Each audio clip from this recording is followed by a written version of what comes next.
we have our spur-winged geese. As you guys spot them, they are right in the front. Rufus and Reggie are their names. And spur-winged geese, in fact, do have spurs on their wings. That's where they get their name. Right at the frontal bend of that wing is the alula, or like our thumb. The spur-winged geese have a spur there to defend themselves from predators. But if that predator ignores their spurs and doesn't eat them, they're also toxic for consumption because spur-winged geese also eat the blister beetle, which makes them poisonous to eat. Very toxic. So they're very nasty to find if they get past the other defenses. Then of course right next to our spur-winged geese we have a predator exhibit containing two caracal sisters. Caracals are a smaller cat species found in Africa. But despite their smaller size, they are fearsome predators. Caracals are known to hunt prey that is about 3 times their size. And they can even leap about 10 feet into the air or so and actually grab birds right out of mid-flight. So they are very impressive predators despite them looking like maybe like a house cat. House cat. Now as you're traveling through our beautiful bamboo forest here, listen very closely and you'll be able to see our next habitat before you even, hear your next habitat before you even see it. And that is our beautiful waterfall here. Whoa! That is nice.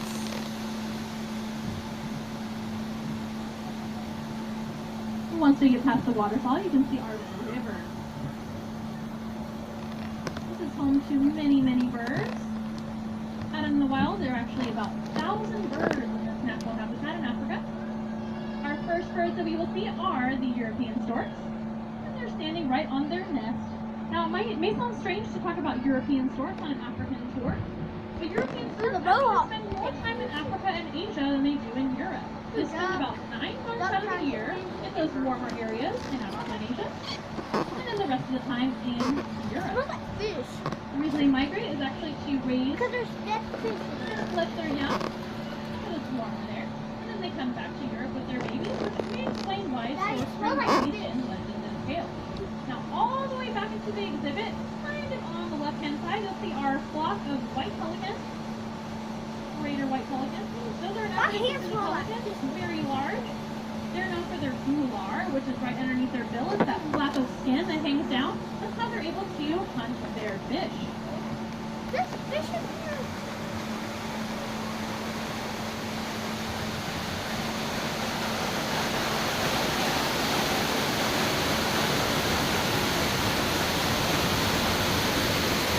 Feels nice. That felt good.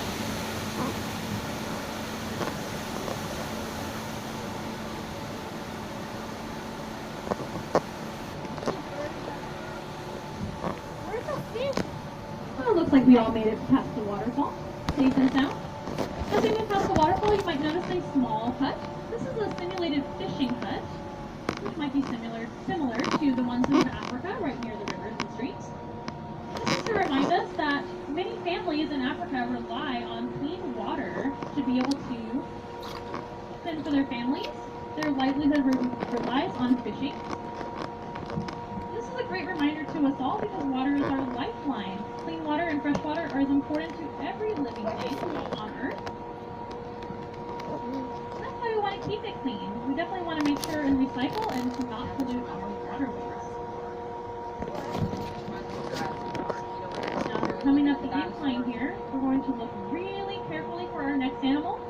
It is the elusive and camouflaged bongo antelope.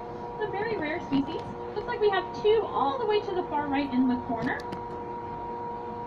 Bongo are critically endangered, unfortunately, in the wild. There's only about 100 left in the natural environment. But in order to counteract that, we here in zoos have what's called an SSP, which is called a Species Survival Program. And this helps us to actually breed healthy babies. Now the reason for that is they are all in a network throughout zoos. And we will place together the best genetics for the healthiest and strongest babies.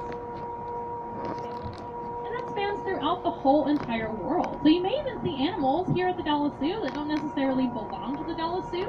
They might be on breeding loan, that's what we call it, to be able to help us with breeding.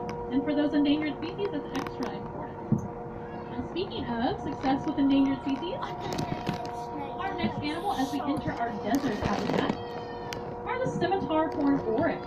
These animals were considered extinct in the wild in the year 2000. But the great news is that through breeding programs in the care of humans, we have reintroduced some of the scimitar horned oryx back into Chad, Africa, where we have seen breeding out there. So that's a great success story.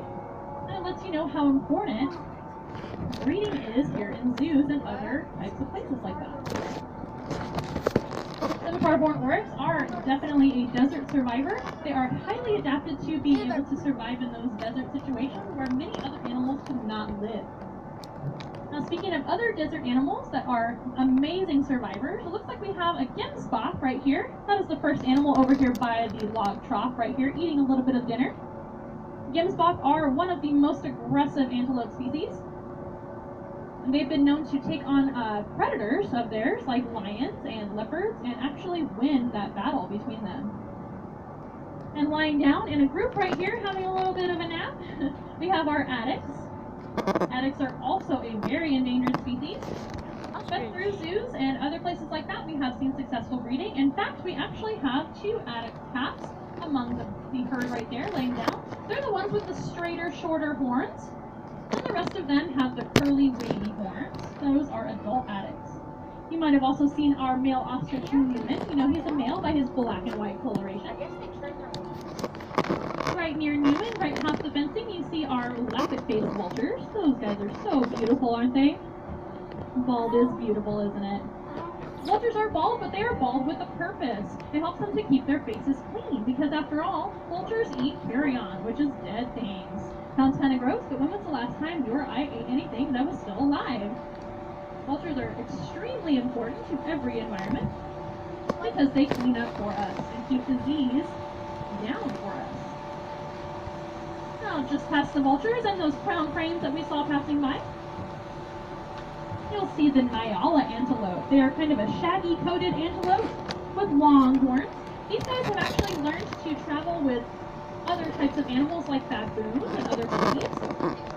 They will travel with those animals in the forested areas where they live and wait for the monkeys and baboons to actually drop fruit so they can eat the fruit. Makes it a little easier for them to get a little bit of a treat. Baboons are notoriously messy, so when they drop their food, those Nyala will actually benefit from that. But they do need to make sure and guard their babies because baboons, believe it or not, they are also omnivores, so they can punch those Nyala calves. The first animals that you'll see all the way on the left in this exhibit are the lesser kudu. We call them lesser because they're just smaller than the greater kudu. Not because we like them any less. There's a monkey? We also have a beautiful bird running around with something in his mouth. That is our Abyssinian ground hornbill, one of my favorite animals. Hornbills this type of hornbill prefers to nest on the ground and walk around on the ground rather than flying from here to there, but they still are able to fly. You may have also noticed our secretary birds, which are long-legged raptors.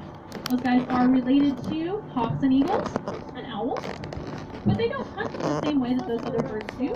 They will actually hunt up to their prey, chase them down, grab them with their talons, maybe even stomp them until they're ready to eat, and they'll go ahead and swallow that prey whole.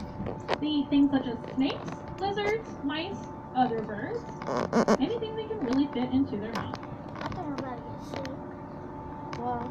Now, just a reminder to remain seated throughout our safari here. We are coming to a little bit of another incline. And keep your eyes out and you'll see which animals are in the next habitat. Ooh, a little nest. Well, in case you're wondering, this is our chimpanzee habitat. You'll be able to get a little bit of a bird's eye view of the habitat itself. That wall right there. Now, unfortunately, sometimes animals do want to go inside when it rains. Can't really blame them. If you'd like, we do have what's called our gorilla trail, where you guys can get a second chance to maybe see some chimpanzees. This is our chimpanzee habitat. We do have a 3-generational troop of chimpanzees. We got a 3-year-old all the way up to a 52-year-old chimpanzee. I recommend trying to check those guys out as well if you can. Now, we do understand, of course, that animals sometimes don't want to be rained on, so they will go inside. We give them access to do so, and they have pretty toys. Now, Chimpanzees are great apes. They are not monkeys. What makes everybody keep a close eye out for our next animal? It looks like we have, oh my gosh, 2 of the largest predators in Africa. And those are our Nile crocodiles, all the way to the front and a little bit to the right of the pond in there. The larger one is actually the male. Crocodiles are perfect ambush predators. They will sit and wait and lay there in the water for a long time, sometimes months, to wait for their next meal, until one of those animals comes down to get a cool drink of water, and then bam, it is dinner time for that crocodile. Now, just a little across the crocodiles, we have our wattled cranes. These cranes are named so for the wattles underneath their chin. The wattles are covered in little white feathers, unlike some other cranes that actually have red or different colored types of wattles. There is also a pair of animals right there, a male and female. Here in zoos, we actually refer to them as a pair if they're boy and girl. An African aviary, some clip springers, some meerkats, and of course gorillas too. There are gorillas on the gorilla trail, believe it or not. The lowland and the highland gorillas gives the gorilla less habitat to live in, so it's taking away some of their home. Deforestation means that they're taking out some of the trees and habitat from those animals to plant palm oil. There's nothing wrong with using palm oil. It's in a lot of products that we use every day. Sustainable palm oil. There is a really neat app that we feature on our website here at the Dallas Zoo that can help you on your phone and make it a little bit easier to track those different products. So you may have seen a bird's eye view of some of our other exhibits as they pass by our plaza area of monkey in the world. And they are monkeys because they still have a very small tail, but it's still a tail and it counts. The next animals right near the mandrills were those beautiful penguins. You might have seen those today here in your visit. Penguins are other warm weather penguins, such as Magellanic. And all Dallas Zoo, and that is because we like to feature and take care of many animals that need conservation help. That is our purpose here at the zoo. And also, I do want to say thank you, by the way, for helping with conservation just by coming to the zoo and purchasing a ticket or even writing help with conservation. Choices that are a little better, such as using reusable bags, reusable water bottles, reusable straws even, instead of those throwaway items that might end up in their habitat. As we come to the stop, I do want to say thank you so much for joining me here on our safari this afternoon. We hope that you've enjoyed the day, even though it's a little bit drizzly outside. I'd like you to take this time to look around you a little bit and make sure you have all your belongings with you. And remain seated until we come to a full and complete stop. Check for your glasses, your bags, your purses, your cameras, your cell phone.